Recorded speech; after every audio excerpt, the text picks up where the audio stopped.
I'll call this story, this is actually a proposal of a story, but it is a story. His greatest story ever told, part 2. I've also called this story The History of the Future of Us.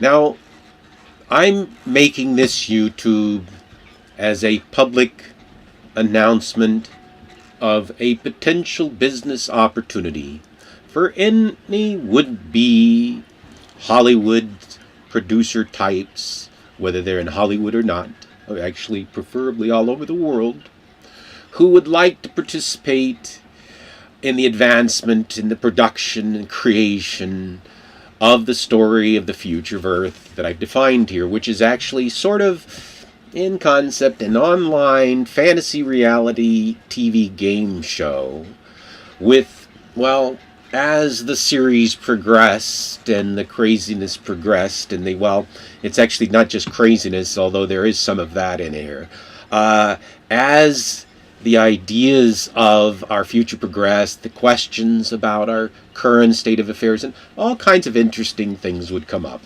But let me just sort of describe further what this is about.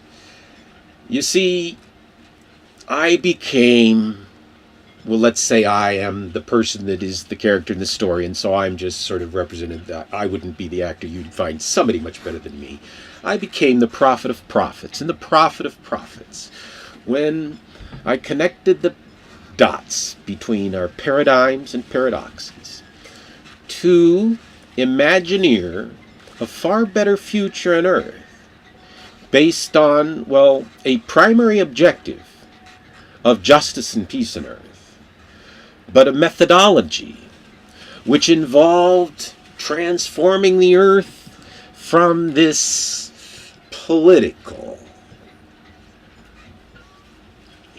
structure of nations that basically have gone beyond their usefulness in a global world.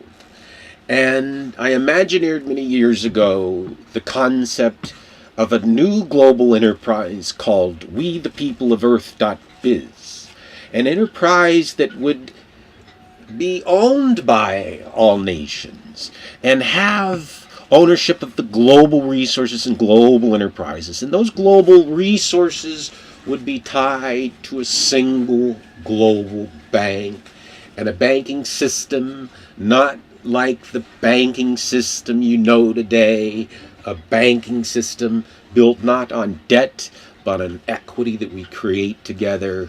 And, well, a whole new paradigm for how we invest, because if you have justice and peace on Earth, well, you don't need a lot of defense spending. We can certainly start to move our money around the table and start to build housing and food, providing people what they need. Now, so obviously that sounds great and everything, but how do you do it? So the way I proposed to do it was, well, I didn't want to do it. I'd rather be the Wizard of Oz behind the curtain. So this character, sent emails disguised as spam with a conspiracy plan to buy the world to your Mad Money James Cramer guy, to Steve Jobs and Gates and the Google guys, and, well, Spielberg and Cameraman and others, and said, why don't you buy the world a new future together? Because, see, the plan was only a plan. I didn't actually need to do it. I just needed enough people to say in their minds, aha, if we were working together as a greater enterprise and merged our economic interests together, still with the competitiveness that is good of capitalism, but with a new enlightened view of capitalism and a democracy of capitalism where all people own a share of our global enterprise, not necessarily the same share, but all people have a share in our future together, and that humanity is the top of our pyramid. And that's an important part of this story, because the pyramid on your dollar, the all-knowing eye of knowledge, is what I'm talking about, and is the key part of my prophecy as the prophet of prophets. And when I say I am the prophet of prophets, I am the prophet of all prophets, not only from all of your religions, but through all of your sciences. And I don't say that I know anything more than anybody, in fact less, but I say that if you put your prophets together, that you'll find that there is a source code to the future of humanity. And if you find the source code to the future of humanity, you find, well, the key to heaven and earth. And so that's what this TV show's about. Can we create heaven and earth?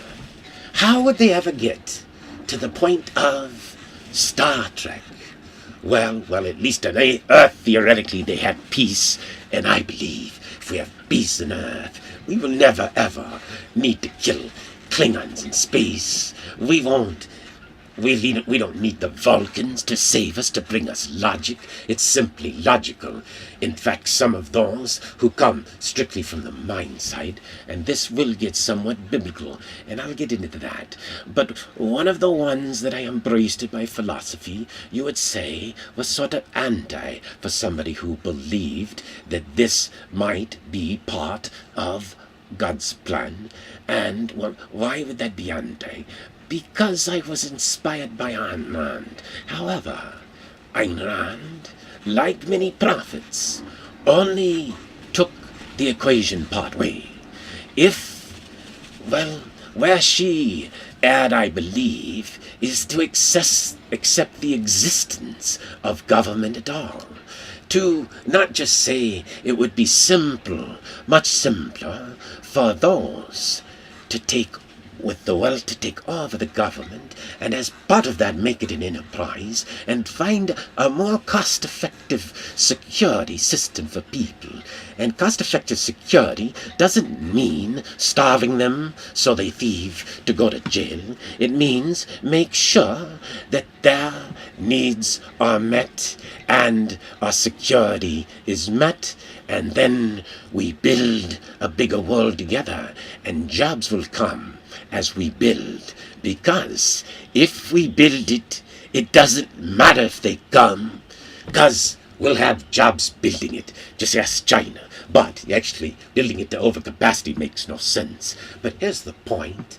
Over the time of humanity, if instead of killing each other, we build strong families and communities, we'll build a bigger consumer base, which will build a bigger economy. See, from the economic standpoint, this is trickle-up, trickle-down economics. It goes beyond what you know as capitalism, and beyond what you know as communism. And actually, this is where it gets weird. I'll even bring the communists into this God thing, because there are many people who would simply say that Marx was just an economic Christian. Now, what does Christianity or any of the world's great religions or great prophets have to do with this story? Well, here's what they have to do with this story. The only way you get to the history of the future of us is to recognize the history of the past of us. And, well, it actually ties together. Because, well, you remember some of the parables? Okay. Remember when Jesus fed on, I think, with 5,000 people, fish and wine for a day, and they said it was a miracle, not wanting to take away from that miracle. But what if we, using the lessons that we know, maybe the lessons that he prophesied for us, could feed the people fish and wine and healthcare for eternity? That'd be a pretty big deal, right? Anyway. So, the next thing I think that was interesting in this paradigm is, well, do you remember when he kicked the money changers out of the temple? Was that a message? Probably his most violent act as a Christian was to kick the money changers out of the temple. And then he had the parable that said for a rich man to get to heaven is as difficult as flying a camel through a needle's eye, the eye of a needle. Now, perhaps of course God is omniscient, the eye of the pyramid and the all-knowing eye of knowledge would become a symbol and a symbol even on our almighty dollar bill. But the point is simply this, is that the future of us is a single global bank of us, a single new currency of us, a single global enterprise of us. And to get from point A to point B, what would be required is not me going directly to the people, is for the dear leaders at the top to create a conspiracy, to buy themselves out and reconstitute. Sort of like, Wall Street 999. The barbarians are at the gate, they take it over, they cancel Wall Street as you know it, because if we fly up the global enterprises into our enterprise and tie them to our bank and start to invest in innovation for the people and not innovation in killing machines, we can change the world order. And that's the story behind this story. In fact, if you could go to a line in the old log lines of the Bible, you could say, this is the story when he rebuked many people and judged among the nations. For they will turn their swords into plowshares and their spears into pruning hooks, and we will have justice and peace on earth. Well, the question is, how do we get there? And by the way, I could rebuke, but there's plenty of rebuking. You can already rebuke yourselves.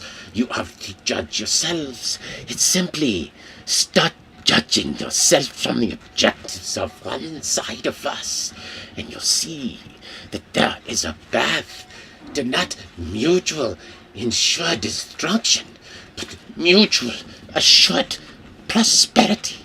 Map mutual assured prosperity. And if such a past exists, then that's the story of my science fiction show. And I have, a story behind the story for 7 years. I have 7 years of content, multimedia and writing. I have codes that might look crazy, and maybe I am. And maybe many of our prophets were crazy, I might articulate. But that might be an interesting TV show, because the dynamic of the questions we will raise on, the stability of our own mortgaged world will be quite interesting to potentially every demographic of an audience, both in America and throughout the world, because I imagine this being a production with productions in many languages, in many cultures, and in many nations. In fact, I imagine this to be the first production of what I called years ago and declared to be Hollywood. When we buy out Hollywood,